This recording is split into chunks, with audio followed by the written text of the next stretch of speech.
Welcome dear rockers, कैसे हैं आप सभी। चलिए डायरेक्ट शुरू करते हैं आज, क्योंकि हम देखने वाले हैं द मैजिशियंस रेनकोट। दोस्तों, मूवी की शुरुआत एक थिएटर से होती है जहां जेम्स नाम का मैजिशियन मैजिक ट्रिक वगैरह दिखाई करता है। और वैसे मैं आपको बता दूं कि जेम्स की फाइनेंशियल कंडीशन अभी ठीक नहीं चल रही। ना ही उसके शोज फुल होते हैं और ना ही इतनी आमदनी कि थिएटर का किराया निकाल पाए। इसलिए जेम्स काफी परेशान रहता है कि क्या करूं। ऊपर से उसकी परेशानी और बढ़ाने के लिए हावर्ड नाम का आदमी उसके पास पहुंच जाता है, जो कि अब इस थिएटर को खरीदना चाहता है। वो जेम्स को कहता है कि देखो, मेरा ऑफर मान लो और तुरंत इस थिएटर को खाली कर दो। बैंक ने तो तुम्हें नोटिस भी दे दिया है, तो मैं अच्छा ऑफर दे रहा हूँ इस थिएटर को खरीदने के लिए, वरना बैंक तो थिएटर को सील कर ही देगी और तुम्हें फिर कुछ नहीं मिलेगा। जेम्स के पास मजबूरी तो थी, लेकिन वो थिएटर बेचना नहीं चाहता था।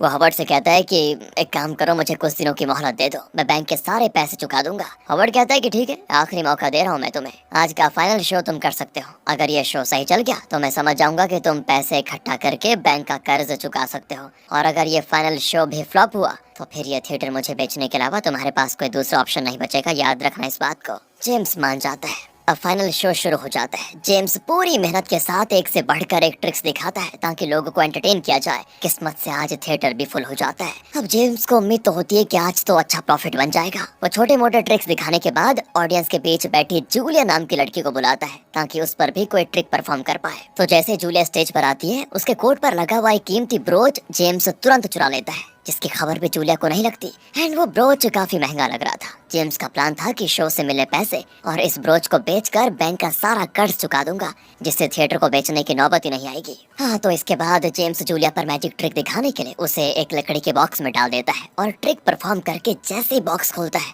उसमें से जूलिया गायब। ऑडियंस काफी ज्यादा खुश होती है उस ट्रिक को देखकर, लेकिन ऑडियंस में हॉवर्ड भी बैठा होता है, जिसके पास एक जादुई अंगूठी होती है। उसकी मदद से वो लकड़ी के बॉक्स का वो वाला कंपार्टमेंट खोल देता है जिसके अंदर जूलिया गई थी। अबे यार, सब खराब हो गया। सभी को पता चल जाता है कि बॉक्स के अंदर दो छोटे कमरे हैं। एक के अंदर जूलिया गई, तो जेम्स ने दूसरे वाले दरवाजा खोलकर लोगों को ट्रिक दिखाया, जिससे लोगों को ऐसा लगा कि जूलिया गायब हो गई है। लेकिन सीक्रेट रिवील होने से सभी लोग जेम्स का मजाक बनाते हैं कि क्या भद्दा शो है। बताओ यार, इतना अच्छा शो चल रहा था, सबके धज्जा उड़ा दी हॉवर्ड ने। इसलिए बेचारे का ये शो फिर से फ्लॉप हो जाता है। और अब जेम्स अपने कमरे में आकर उस ब्रोच को देख रहा होता है, जो कि काफी कीमती है। सोचता है कि इसको बेचकर अच्छे पैसे मिल जाए तो मजा आ जाए, थिएटर को बेचना नहीं पड़ेगा। लेकिन इससे पहले कि वो ब्रोच को बेच पाता, जूलिया उसके दरवाजे पर दस्तक देकर कहती है, अच्छा एक बात बताइए, क्या आपने मेरा ब्रोच देखा? क्योंकि जब मैं स्टेज पर आई थी तो उस टाइम वो ब्रोच मेरे कोट में लगा हुआ था, लेकिन अभी वो मेरे पास नहीं है। जेम्स तुरंत ये सुनकर कहता है कि माफ करना, मैंने आपका ब्रोच कहीं नहीं देखा, मुझे जरूरी काम है तो जाना होगा।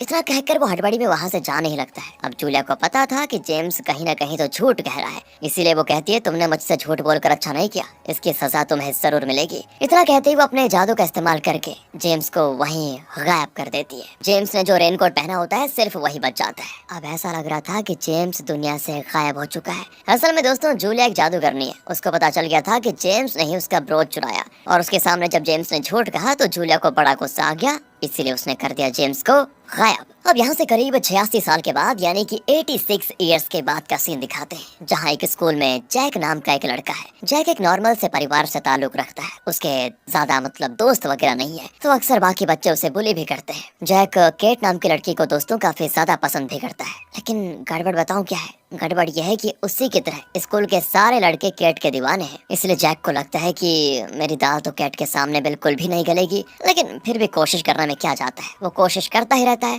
ताकि कभी ना कभी तो केट से दोस्ती हो जाए। अब उसी स्कूल में बिली नाम का एक और लड़का पढ़ता है, जो जैक का बड़ा अच्छा दोस्त है। उसका भी हाल कुछ जैक जैसा ही है, क्योंकि उसके भी क्लासमेट उसको बुली वगैरह क्या करते हैं। हाँ, इन दोनों की एक और दोस्त है जिसका नाम है ओलिविया। ओलिविया असल में क्लास की टॉपर बच्ची है। हर चीज में उसका दिमाग काफी ज्यादा चलता है। आज भी सारे बच्चों को किसी टॉपिक के ऊपर स्पीच देना था, तो ओलिविया सबसे हार्ड टॉपिक पर स्पीच देती है। फिर क्या था, जो सुनकर पूरी क्लास के बच्चे सो जाते हैं, क्योंकि ओलिविया की सारी बातें उनके सर के ऊपर से जाती हैं। और बच्चों के साथ साथ टीचर मराठा की भी आंख लग जाती है। लेकिन दोस्तों, हम एक चीज नोटिस कर पाते हैं कि मराठा के पास किसी तरह की शीशी है। वो उस शीशी में सारे बच्चों के अंदर से कुछ न कुछ मैजिकल पावर्स निकाल कर शीशे में भर रही होती है। असल में आपको एक चीज बताऊं, ये मराठा भी एक जादूगरनी है। जब भी उसका जादू कम होता है तो वो बच्चों के अंदर से उनकी नॉलेज, उनकी फिटनेस, सारी चीजें धीरे धीरे करते हुए निकाल लेती है ताकि खुद का जादू बरकरार रख पाए। सबसे ज्यादा तो वो ओलिविया के अंदर से निकालती है, क्योंकि ओलिविया दूसरों से ज्यादा इंटेलिजेंट है ना। अब यहाँ से अगले सीन में जैक अपने घर पर आता है, जहाँ ओलिविया और बिली भी उसके साथ होते हैं। अब जैक को उसकी माँ मैरी कहती है, देखो तुम्हें नानी के घर जाना होगा, कुछ प्रॉब्लम हो गई है, वो मैं तुम्हें अभी नहीं बता सकती, लेकिन तुम्हें जाना होगा। एक काम करो, कुछ दिन नानी के घर पर रहना, उसके बाद वापस आ जाना। अब जैक को तो पता है कि प्रॉब्लम क्या है। एक्चुअली इस घर को जैक के पिता ने लोन पर खरीदा था, लेकिन जब से उनका देहांत हुआ है तब से घर की ईएमआई मैरी नहीं भर पा रही है। वो कोशिश बहुत करती है कि ये घर बैंक जब्त ना कर ले, क्योंकि ये उसके पति की आखिरी निशानी है। पर हालात अब ऐसे हो गए हैं कि बेचारी मैरी अकेले कर भी क्या सकती है। इसलिए वो जैक को नानी के घर भेज रही है ताकि पैसों का कुछ बंदोबस्त कर पाए। तो जैक भी अपने दोनों दोस्तों को लिए नानी के घर चला जाता है, जहाँ कर तीनों खूब मस्ती करते हैं, क्योंकि नानी के घर जाने का मजा कुछ और ही होता है दोस्तों, आपको पता होगा। वहीं जैक और उसके दोस्त पूरे घर को अच्छे से एक्सप्लोर करने में लगे होते हैं कि क्या पता घर में उन्हें कोई काम की चीज मिल जाए। और तब घर के अटिक में उन्हें कई सारे बॉक्सेस दिखाई देते हैं, जिनमें अलग अलग तरह के कॉस्ट्यूम रखे होते हैं। एक्चुअली उन कॉस्ट्यूम्स को जैक की नानी ने किसी ऑक्शन में खरीदा था। उन्हीं कॉस्ट्यूम में जेम्स का रेन कोट भी होता है। जेम्स भूल तो नहीं गए आप? अरे जेम्स वही जिसको जादूगरनी ने गायब कर दिया था, और उस समय जेम्स ने यही रेनकोट पहना हुआ था गायब होने से पहले। इसीलिए अब जैक उस रेनकोट को पहन लेता है और तीनों दोस्त अलग अलग कॉस्ट्यूम पहनकर एक दूसरे के साथ अच्छे से मस्ती करते हैं। लेकिन जैसे जैक रेनकोट में लगी हुई रस्सी को बांधता है ताकि ये रेनकोट भागते समय गिर ना जाए,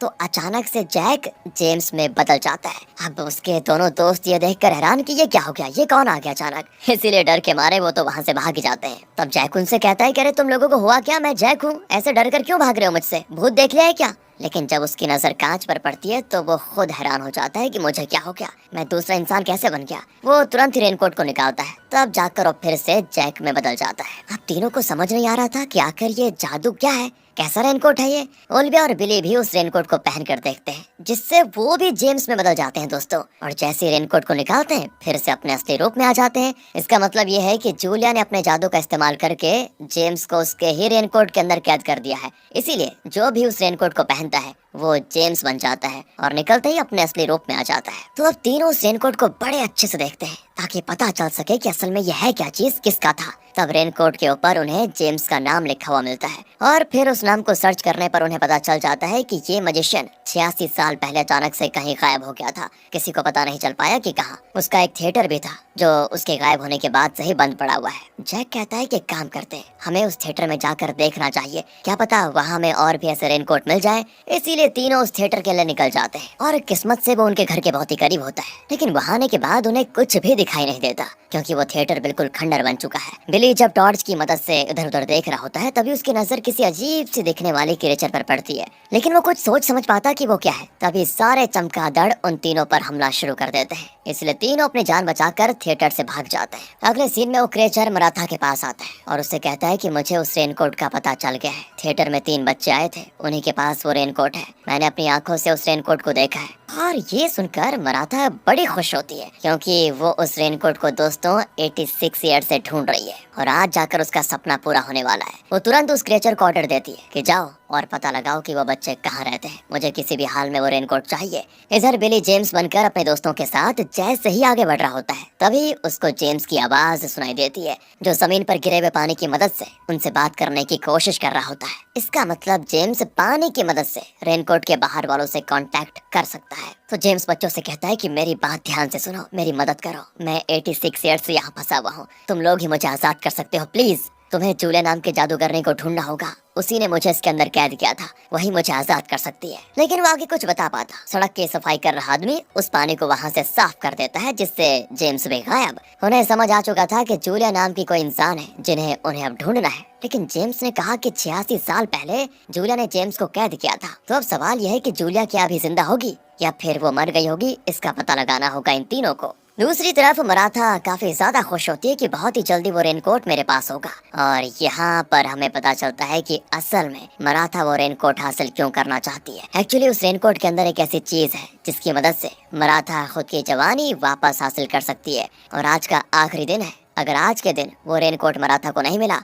और रेनकोट के जादू की मदद से मराठा की जवानी हासिल नहीं हुई तो वह हमेशा एक आम इंसान वाली जिंदगी गुजार कर ही कुछ सालों के बाद मर जाएगी। और यही वजह है कि वो खुद को जिंदा रखने के लिए बच्चों की नॉलेज और फिटनेस वगैरह को ले लेती है, जो कि एक तरह से उसकी जवानी को मेंटेन रखने का टेम्पररी सोल्यूशन है। लेकिन परमानेंट सोल्यूशन के लिए उसे चाहिए रेनकोट। इसीलिए मराठा अपने जादुई बॉल का इस्तेमाल करके ये जानने की कोशिश करती है कि रेनकोट अभी कहाँ पर है। और फिर क्या था, वो जादुई बॉल उसको रेनकोट दिखा देता है, जो कि अभी जैक के नानी के घर पर होता है। मराठा अब एक कौवे को अपने कंट्रोल में लेकर उसको जैक के नानी के घर में छोड़ देती है, जो रेनकोट को चुराने की कोशिश करता है। पर तीनों दोस्त बड़ी मुश्किल से उस कौवे से वो रेनकोट वापस हासिल कर लेते हैं। मराठा को बड़ा गुस्सा आता है देखकर कि मेरा प्लान फेल नहीं हो सकता। फिर वो अपने क्रिएचर से कहती है कि जाओ और उस घर से मेरे लिए वो रेनकोट लेकर आओ, चाहे कुछ भी करना पड़े। और फिर वो क्रिएचर भी रेनकोट लेने के लिए निकल जाता है। इधर हम जादूगर हॉवर्ड को देखते हैं, जो मैरी के घर के बाहर खड़ा होता है। उसने मैरी के घर को अपने कब्जे में करने के लिए एक वकील को अच्छे पैसे देकर एक नकली नोटिस बनवाया कि आज का दिन लास्ट है, अगर घर खाली नहीं किया गया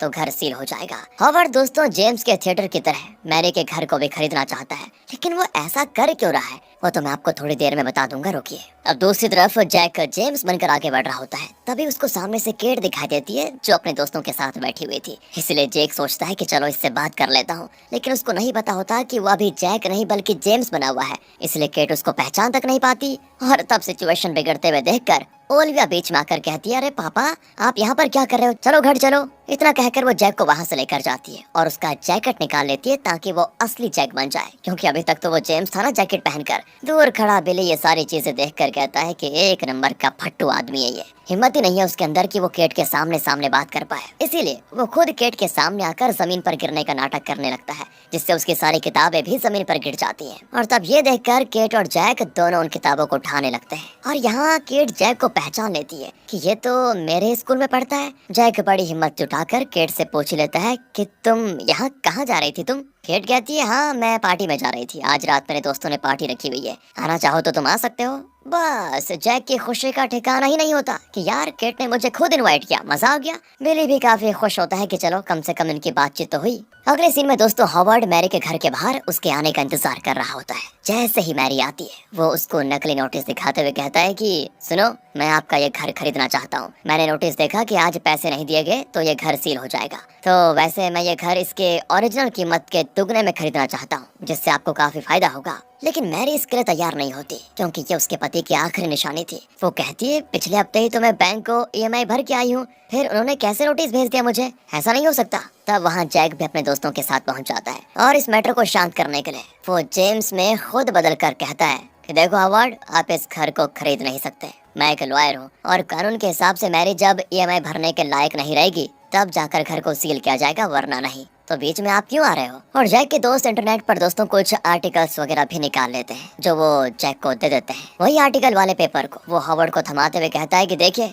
इसमें सारे कानून लिखे हुए हैं, आराम से इसको पढ़ लेना। ये सुनकर हॉवर्ड को बड़ा गुस्सा आता है, लेकिन अब आप सोच रहे होंगे इसने जेम्स को पहचाना क्यों नहीं। तो वो नहीं पहचान पाता उसको, क्योंकि उससे वो 86 साल पहले मिला था और अब उसकी याद थोड़ी रहेगी उसको, इसीलिए वो गुस्से में चला जाता है। जैक और उसके दोस्त काफी ज्यादा खुश होते हैं कि चलो सिचुएशन अभी के लिए तो हमने हैंडल कर लिया, लेकिन बाकी ईएमआई भरने के लिए उनको अच्छे खासे पैसों की जरूरत है। वो पैसे कहाँ से आएंगे इसी बात की उनको टेंशन भी होती है। इसीलिए बिली एक आइडिया लगाता है और फिर से पानी की मदद से जेम्स से बात करते हुए कहता है कि तुम जादूगर हो ना, तो पैसे छाप कर हमें दे दो, हमारा काम हो जाएगा। लेकिन जेम्स कहता है कि मैं एक मजिशियन हूँ, बैंक का मालिक नहीं, मैं खुद भी इन हालातों में पैसों की वजह से फंसा हूँ, प्लीज तुम लोग कैसे भी करके जूलिया को ढूंढ निकालो। ये सुनकर तीनों परेशान हो जाते हैं और फिर इंटरनेट पर जूलिया के बारे में कई सारी जानकारियां निकालना शुरू कर देते हैं। तो काफी मेहनत करने के बाद पास ही में उनको जूलिया का घर भी मिल जाता है। तीनों जूलिया के घर के लिए निकल जाते हैं, पर वो उसके घर पहुंच पाते मराठा का क्रिएचर उनको देख लेता है और मराठा को यहाँ बुला लेता है। मराठा भी पोर्टल की मदद से उन तीनों के सामने प्रकट हो जाती है और फिर अपने जादुई शक्ति का इस्तेमाल करके तीनों से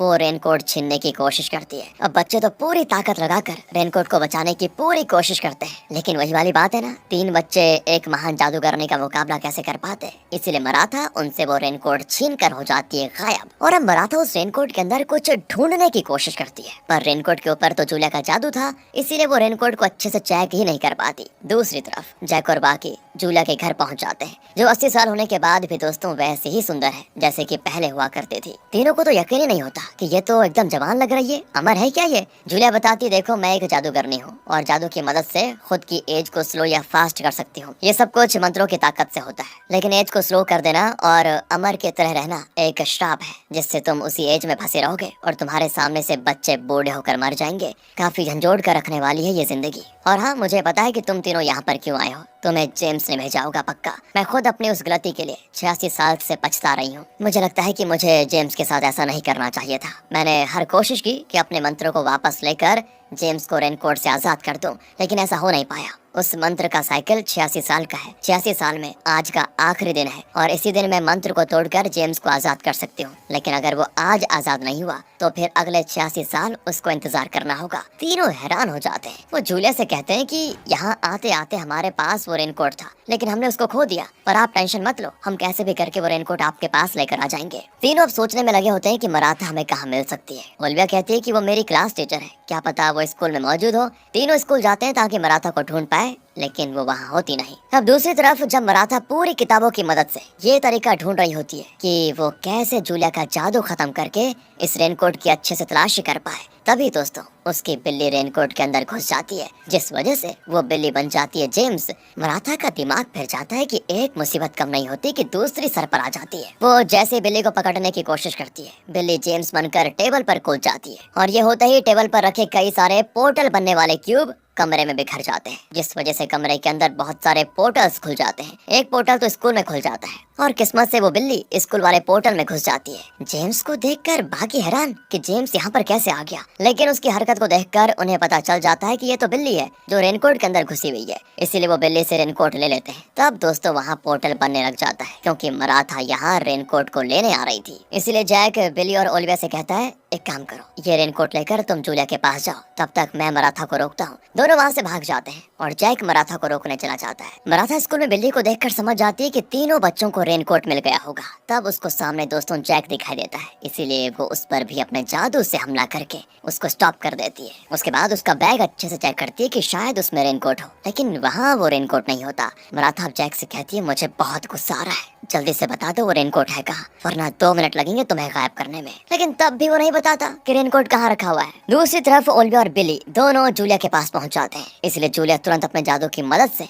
रेनकोट पर क्या हुआ जादू खत्म कर देती है। ऐसा होते ही जेम्स रेनकोट के अंदर से बाहर आ जाता है। तब जूलिया उससे माफी भी मांगती है 86 साल से उसको कैद करने के लिए, लेकिन जेम्स जूलिया से कहता है कि तुम्हारी कोई गलती नहीं है, मेरी ही गलती थी जो मैं लालच में आ गया। फिर वो उसको उसका ब्रोच भी वापस कर देता है। तब जाकर जूलिया खुश हो जाती है, लेकिन जेम्स को जैक कहीं दिखाई नहीं देता। तो ओलिविया और बिली उसको बताते हैं वो मराठा को रोकने गया था, हमें उसे बचाना होगा अब। दूसरी तरफ मराठा ने जैक को पिंजरे के अंदर कैद कर दिया था। जैक उससे कहता है कि आखिर तुम्हें वो रेनकोट चाहिए क्यों? तब मराठा बताती है उस रेनकोट के अंदर जेम्स नाम का मजिशियन कैद है, उसके पास एक जादुई ब्रोच है, वही ब्रोच मुझे चाहिए ताकि उसकी मदद से मैं अमर बन पाऊँ। वो ब्रोच मेरा था, लेकिन मेरी बहन जूलिया ने मुझसे वो छीन लिया और खुद अमरता हासिल कर ली। आज अगर मुझे वो ब्रोच नहीं मिला तो मैं हमेशा हमेशा के लिए एक मामूली इंसान बनकर रह पाऊंगी। जैक हैरान कि मराठा और जूलिया दोनों बहनें। इसके बाद मराठा जैसे जैक पर हमला करने वाली होती है, तभी मराठा का क्रिएचर वहाँ पोर्टल बना देता है, जो पोर्टल सीधे खुलता है जूलिया के घर में, क्योंकि वो भी नहीं चाहता कि मराठा जैक की जान ले।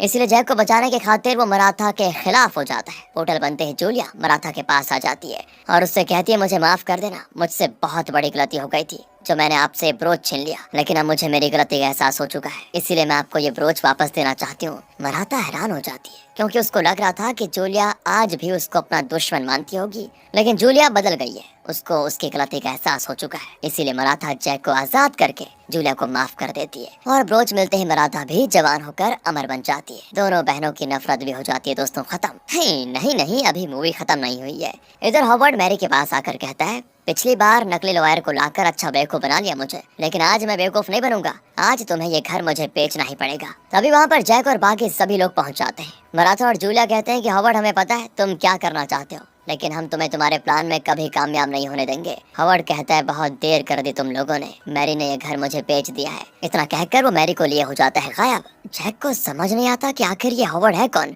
और ये करना क्या चाहता है। तब जूलिया बताती है हॉवर्ड एक बहुत ही ज्यादा खतरनाक शैतानी मंत्रों का इस्तेमाल करना चाहता है, जिसकी मदद से वो दुनिया का सबसे ज्यादा ताकतवर आदमी बनना चाहता है। ये मंत्र 100 साल में सिर्फ एक बार इस्तेमाल कर सकते हैं। इससे पहले हॉवर्ड ने उस मंत्र का इस्तेमाल करने की कोशिश की थी, लेकिन बाकी जादूगरों ने मिलकर उसे रोक दिया। लेकिन आज फिर से हॉवर्ड उस मंत्र का इस्तेमाल करना चाहता है। उस मंत्र का इस्तेमाल करने के लिए 3 खास तरह की लोकेशन चाहिए होती है। उन तीनों लोकेशन के बीच की जगह पर इस मंत्र का इस्तेमाल किया जाता है, लेकिन उसे जो भी 3 जगह चाहिए उन तीनों जगह पर वो जबरदस्ती कब्जा नहीं कर सकता। इसीलिए जिसकी वो जगह होगी उसे खुद अपने हाथों से हॉवर्ड को वो जगह देनी होगी या बेचनी होगी, तभी जाकर वो मंत्रों का इस्तेमाल कर पाएगा। यानी कि दोस्तों समझ गए आप। इसी वजह से हॉवर्ड ने जेम्स को मजबूर किया थिएटर को बेचने के लिए, और अब मैरी के साथ भी उसने वही काम किया। 2 लोकेशन तो इनको पता थी, अब तीसरी लोकेशन इनको पता करनी थी। तब जैक कहता है कि क्या पता तीसरी लोकेशन हॉवर्ड का ऑफिस हो जहाँ पर वो रहता है। इसलिए जूलिया जैसे तीनों लोकेशन को मिलाती है, वो तीनों सही लोकेशन होती है। अब उन्हें पता चल जाता है कि तीनों लोकेशन के बीच में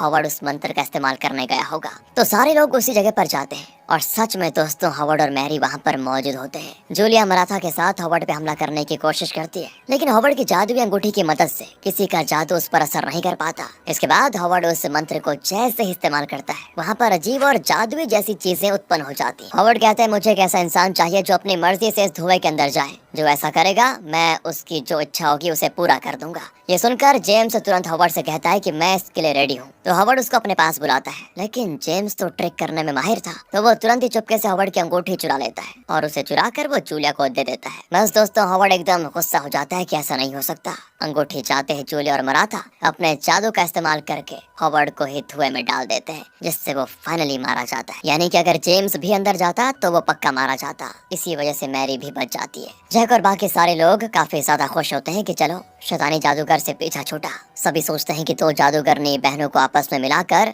एक साथ कर दिया और जेम्स को भी 86 साल के बाद कैद से आजाद कर दिया। जैक के घर की EMI मैरी तो भरी रही थी, उसकी भी टेंशन अब खत्म हो गई, क्योंकि सील होने का नकली नोटिस तो हॉवर्ड ने बनवाया था, ना कि बैंक ने। और दोस्तों मूवी के आखिरी सीन में जैक केट की पार्टी में जाता है, जहां उसे देखकर वो बड़ी खुश होती है, क्योंकि वो उसी के आने का इंतजार कर रही थी। इसी हैप्पी एंडिंग के साथ ये मूवी यहाँ पर खत्म होती है। बाकी दोस्तों अगर आपको मूवी अच्छी लगी हो लाइक कीजिए, चैनल को सब्सक्राइब। मिलते हैं आपसे अगली वीडियो में, ध्यान रखेगा अपना। Finally thanks for watching.